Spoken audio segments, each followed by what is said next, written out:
ॐ कस्तूरी तिलकं ललाटपटले वक्षस्थले कौस्तुभं नासाग्रे वरमौक्तिकं करतले वेणुकरे कङ्कणं सर्वाङ्गे हरिचन्दनं सुललितं कण्ठे च मुक्तावली गोपस्त्री परिवेष्टितो विजयते गोपालचूडामणिः। सम्पूर्णमा शुभ प्रभातम, राधेश्याम। आज पुत्रदा एकादशी। आज बिहानैको खण्डमा हामी भागवत कथा लिएर उपस्थित भएका छौँ।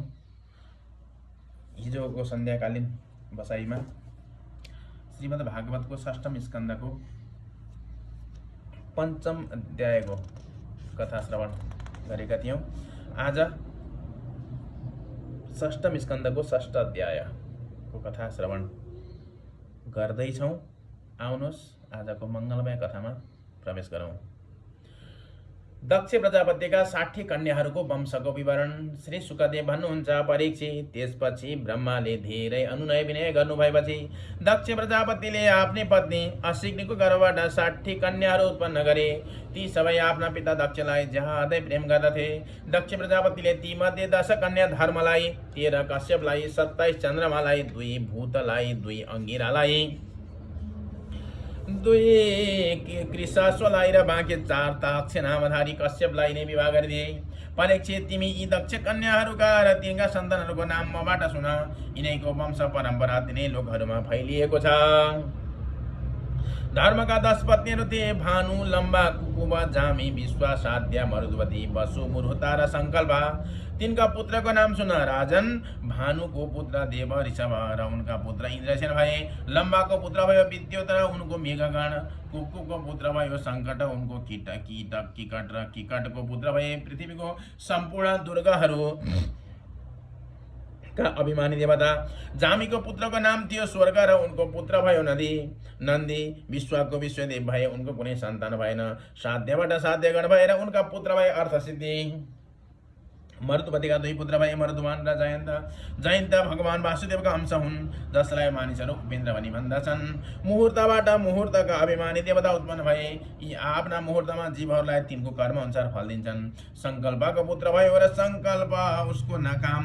वसुका पुत्र 8 वसु भए। तिनको नामबाट सुन। द्रोण, प्राण, ध्रुव, अर्क, अग्नि, दोष, वसु र विभा वसु। द्रोणकी पत्नीको नाम हो अभिमति। उनका हर्ष, शोक, भय आदिका अभिमानी देवता उत्पन्न भए। प्राणकी पत्नी ऊर्जस्वतीको गर्भबाट सह, आयु र पुरोजव नामका 3 पुत्र भए। ध्रुवकी पत्नी धरणीले अनेक नगरहरूमा अभिमानी देवता उत्पन्न गरिन्। अर्ककी पत्नी वासनाको गर्भबाट तर्स, तृष्णा आदि पुत्र भए। अग्नि नामक वसुकी पत्नी धाराको गर्भबाट द्रविडका आदि धेरै पुत्र उत्पन्न भए। कृतिका पुत्र स्कन्द पनि अग्निबाट नै उत्पन्न भए। उनीबाट विशाखा आदिको जन्म भयो। दोषकी पत्नी सर्वरीको गर्भबाट शिशुमारको जन्म भयो। त्यो भगवानको कला अवतार हो।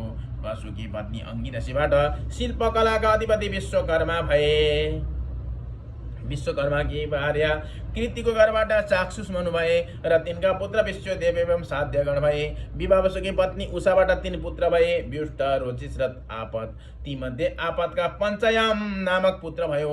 उनैको कारण सब जीव आफ्नो कार्यहरूमा लागिरहन्छन्। भूतकी पत्नी दक्षिणनन्दिनी स्वरूपाले कोटि कोटि दुर्गुण उत्पन्न गरिन्। तीमध्ये रैवत, अज, भव, भीम, वाम, उग्र, वृषकपि, ऐजकवाद, अहिर्बुद्न्या, बहुरूप र महानी 11 मुख्य हुन्। भूतकी अर्की पत्नी भूतबाट भयङ्कर भूत र विनायक आदिको जन्म भयो। यी सबै 11 प्रधान रुद्र महादेवका पार्षद भए।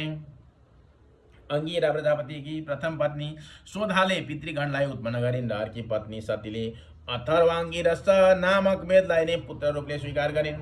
कृश्वासकी पत्नी अर्चिकाबाट धूम्रकेशको जन्म भयो र धिषणाबाट 4 पुत्र भए, वेदशिरा, देवल, वयुन र मनु। ताक्ष नामधारी कश्यपका 4 स्त्रीहरू थिए, विनता, कद्रु, पतङ्गी र यामिनी। पतङ्गीबाट पंक्षीहरूको र यामिनीबाट फट्याङ्ग्राहरूको जन्म भयो। विनताका पुत्र गरुड भए। यिनै भगवान विष्णुका वाहन हुन्। विनताको नै अर्को पुत्र अरुण हुन्, जो भगवान सूर्यका सारथी हुन्। कद्रुबाट अनेकौं नागर उत्पन्न भए। परीक्षित, कृत्तिका आदि 27 नक्षत्र अभिमानी देवीहरू चन्द्रमाका पत्नीहरू हुन्। रोहिणीसित विशेष प्रेम गर्नाले चन्द्रमालाई दक्षले श्राप दिए, जसबाट उनलाई क्षयरोग लागेको थियो। उनीबाट कुनै सन्तान भएन। उनले दक्षलाई पुनः प्रसन्न गराई। कृष्ण पक्षको क्षीणकलाहरू शुक्ल पक्षमा पूर्ण हुने वर प्राप्त गरे, परन्तु नक्षत्र अभिमानी देवीहरूबाट उनलाई कुनै सन्तान भएन। अब तिमी कश्यप पत्नीहरूको मङ्गलमय नाम सुन। ती लोकमाताहरू हुन्, उनैबाट यो सारा सृष्टि उत्पन्न भएको छ। तिनका नाम हुन् अदिति, दिति, तनु, काष्ठ, अरिष्टा, सुरसा, इला, मुनि, क्रोधवसा, ताम्रा, सुरभि, शरमा र तिमी। यिनमा तिमीका पुत्र हुन् जलचर जन्तु र शर्माको बाघ आदि हिंस्रक जीव। सुरभिका सन्तान हुन् भैँसी, गाई तथा अरू दुई खुर भएका पशु। ताम्राकी सन्तान हुन् बाघ, गिद्ध आदि शिकारी पक्षी। मुनिबाट अप्सराहरू उत्पन्न भए। क्रोधवशाका पुत्र भए सर्प, वृक्षी आदि विषालु जन्तु। इलाबाट वृक्षलता आदि पृथ्वीमा उत्पन्न हुने वनस्पतिहरू र सुरसाबाट यातुधान राक्षस। अरिष्टाबाट गन्धर्व र काष्ठबाट घोडा आदि एक खुर भएका पशु उत्पन्न भए। धनुका 61 पुत्र भए। तिनका प्रधानहरूको नाम सुन। दुई मूर्धा, सम्बर, अरिष्ट, हयग्रीव, विभावसु, अयोमुख, शङ्कुशिरा, शोरभानु, कपिल, अरुण, पुलोमा, वृषपर्वा, एकचक्र, अनुतापन, धूम्रकेश, विरूपाक्ष, विप्रचित्ति र दुर्जय। शोरभानुकी कन्या सुप्रभासित नमुचिले र वृषपर्वाकी पुत्री शर्मिष्ठासित महाबली नहुसनन्दन ययातिले विवाह गरे। धनुका पुत्र वैश्वानरका 4 सुन्दरी कन्याहरू थिए। तिनका नाम थिए उपदानवी, हयशिरा, पुलोमा र कालका। यी मध्ये उपदानवीका नाम हिरण्याक्षको र हयशिराको साथ क्रतुको विवाह भयो। ब्रह्माको आज्ञाबाट प्रजापति भगवान कश्यपले नै वैश्वानरकी बाँकी पुत्रीहरू पुलोमा र कालकाका साथ विवाह गरे। उनीबाट पौलोमा र कालकेय नामक 60,000 रणवीर दानव भए। यिनैको दोस्रो नाम निवातकवाच थियो। यी यज्ञ कर्म विघ्न बार्दथे। यसैले परीक्षित तिम्रा हजुरबा अर्जुनले एक्लै उनी इन्द्रलाई प्रसन्न पार्नको लागि उनीहरूलाई मारे। के ती दिनका कुरा हुन् जब अर्जुन स्वर्गमा गएका थिए। विप्रचित्तिकी पत्नी सिमिकाको घरबाट 101 पुत्र उत्पन्न भए। तिनमा सबैभन्दा जेठो थियो राहु, जसको गणना ग्रहहरूमा भएको छ। बाँकी 100 पुत्रहरूको नाम केतु थियो। परीक्षित, जब क्रमशः अदितिको वंशम परम्परा सुन। यस वंशमा सर्वव्यापक देवादिदेव नारायणले आफ्नो अंशबाट वामन अवतारमा जन्म लिनुभएको थियो।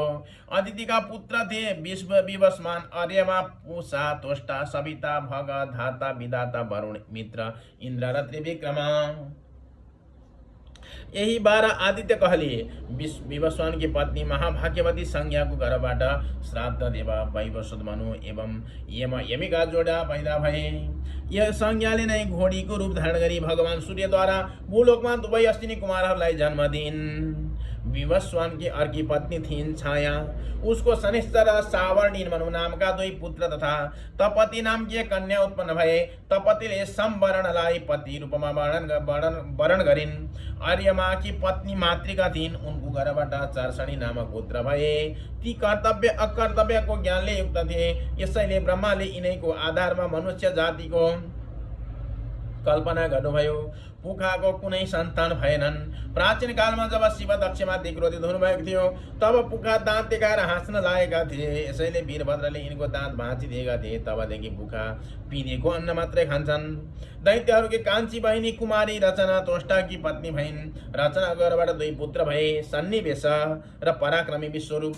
यस प्रकार विश्वरूप यद्यपि शत्रुहरूका भानिज थिए, फेरि पनि जब देवगुरु बृहस्पतिले इन्द्रबाट अपमानित भएर देवताहरूको परित्याग गरिदिए, तब देवताहरूले विश्वरूपलाई आफ्नो पुरोहित बनाएका थिए। ओम जय जय श्रीमद्भागवते महापुराणे पारमहंस्यां संहितायां 6ष्टम स्कन्धे 6ष्ठ अध्याय श्रीकृष्णार्पणमस्तु।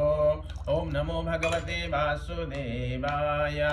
ओम नमो भगवते वासुदेवाय।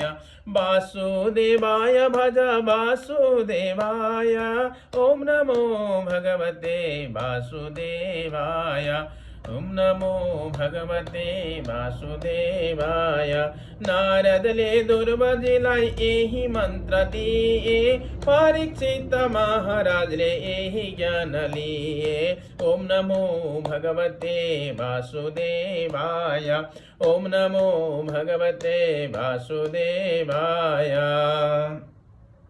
ओम हवस् त, आजको 6ष्टम अध्यायको कथा सकिएको छ। फेरि अर्को भागमा 6ष्टम स्कन्धको 7म अध्यायको बृहस्पतिद्वारा देवताहरूको त्याग र विश्वरूपलाई देवगुरुको रूपमा वर्ण गरिएको प्रसङ्ग, रोचक प्रसङ्ग सुरु हुँदैछ। सुनेर साथ दिनु होला। हस्त सम्पूर्णमा राधे राधे। जय श्री कृष्ण।